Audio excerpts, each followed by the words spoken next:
क्या आपने कभी सोचा है कि ऐसा कौन सा स्थान होगा जहां देवताओं की गूंज हर शिला में, हर जलधारा में और हर बर्फ के कण में सुनाई देती है, जहां जाने से पूर्व ही आत्मा पुलकित हो उठती है और वहां पहुंचने के बाद हर सांस मानव शिव के आशीर्वाद में लय हो जाती है। वह स्थान है केदारनाथ। यह केवल एक तीर्थ नहीं बल्कि जीवन और मोक्ष के बीच का एक दिव्य सेतु है।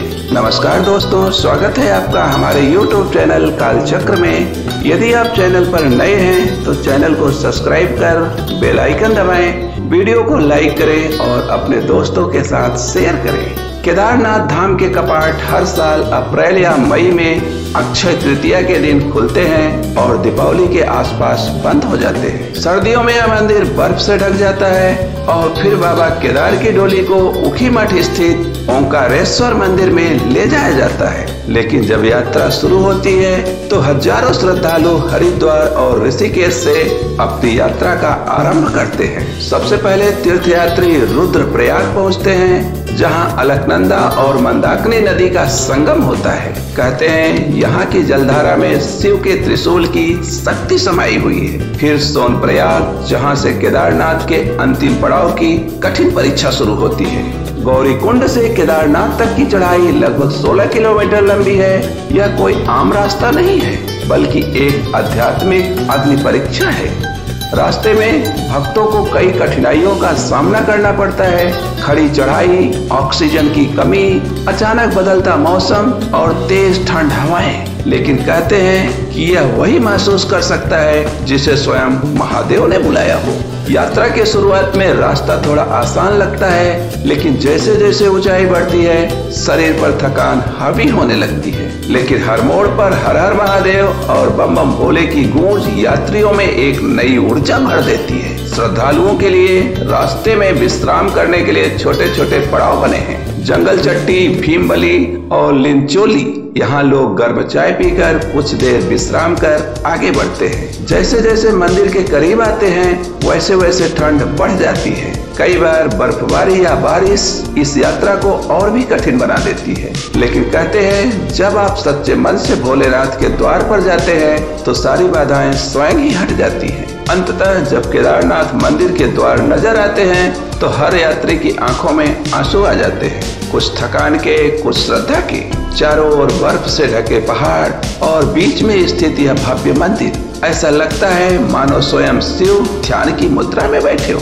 यह वही स्थान है जहां महाभारत काल में पांडवों को भगवान शिव के दर्शन हुए थे। मंदिर के गर्भगृह में प्रवेश करते ही एक अद्भुत ऊर्जा का संचार होता है। यहाँ पहुंचकर हर यात्री को एहसास होता है कि यह केवल एक यात्रा नहीं थी बल्कि एक आध्यात्मिक अनुभव था जो जीवन भर याद रहेगा।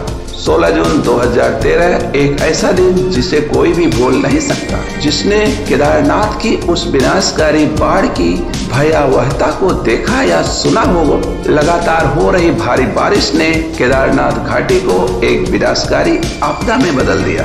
मंदाकिनी नदी ने विकराल रूप धारण कर लिया, बादल फटा और देखते ही देखते बाढ़ के प्रचंड प्रवाह ने सब कुछ अपने साथ बहा लिया। केदारनाथ कस्बा, जो हमेशा श्रद्धालुओं से भरा रहता था, पल भर में मलबे के नीचे दब गया। सैकड़ों घर, धर्मशालाएं, दुकानें और होटल देखते ही देखते जलमग्न हो गए। हजारों लोग इस आपदा की चपेट में आ गए। पूरी घाटी में केवल विनाश का तांडव था। पेड़ उखड़ चुके थे, बड़े बड़े बोल्डर घरों को कुचल चुके थे और हर ओर तबाही का मंजर था। लेकिन इस महाविनाश के बीच एक ऐसी घटना घटी जिसने यह सिद्ध कर दिया कि महादेव अपने धाम की रक्षा स्वयं करते हैं। केदारनाथ मंदिर, जो इस भीषण आपदा के केंद्र में था, लगभग पूरी तरह सुरक्षित बच गया, जबकि मंदिर के चारों ओर का पूरा क्षेत्र तबाह हो गया। मंदिर की दीवारों पर मुश्किल से कोई नुकसान पहुंचा और इसका सबसे बड़ा कारण बना भीमशिला। कहते हैं जब बाढ़ का प्रचंड प्रवाह केदारनाथ मंदिर की ओर बढ़ रहा था, ठीक उसी समय एक विशाल शिला ऊपर पहाड़ से लुढ़क कर आई और मंदिर के ठीक पीछे आकर रुक गई। यह शिला इतनी बड़ी थी कि उसने बाढ़ के पानी और मलबे के प्रहार को मंदिर तक पहुंचने से रोक दिया। इस कारण मंदिर का गर्भगृह पूरी तरह सुरक्षित बचा रहा, जबकि उसके चारों ओर का पूरा क्षेत्र जल प्रलय में डूब चुका था। इस घटना ने पूरे विश्व को चकित कर दिया।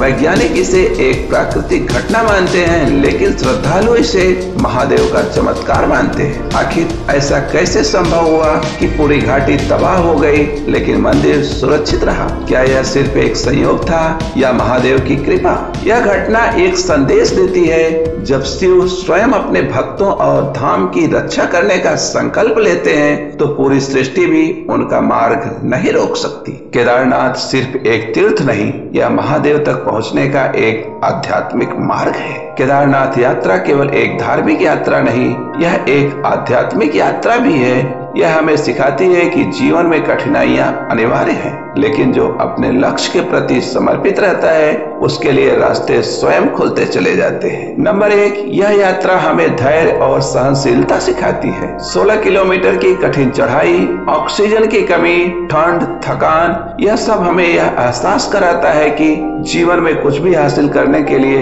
हमें संघर्ष करना ही पड़ता है, लेकिन जो दृढ़ निश्चय के साथ आगे बढ़ता है वह निश्चित रूप से अपने लक्ष्य तक पहुंचता है। नंबर 2, यह सिखाती है कि श्रद्धा और विश्वास सबसे बड़ी ताकत है। यात्रा के दौरान कई बार लगता है कि अब आगे नहीं बढ़ पाएंगे, लेकिन फिर अचानक कोई आंतरिक ऊर्जा हमें आगे बढ़ने के लिए प्रेरित करती है। यह वही शक्ति है जो हमें विश्वास और भक्ति से प्राप्त होती है। नंबर 3, यह अहंकार का नाश करती है। केदारनाथ तक पहुँचते पहुँचते हमें यह एहसास हो जाता है कि प्रकृति के सामने मनुष्य कितना छोटा और असहाय है। जो व्यक्ति यहाँ आता है वह अपने सारे अहंकार को पीछे छोड़ देता है और केवल शिव के चरणों में समर्पित हो जाता है। नंबर 4, हमें यह सिखाती है कि सच्ची भक्ति कर्म में है। महादेव केवल दिखावे की पूजा से प्रसन्न नहीं होते, वे तो सच्चे मन से किए गए कर्मों से प्रसन्न होते हैं। इस यात्रा में जो लोग वृद्धों की मदद करते हैं उनके भीतर सेवा भाव होता है,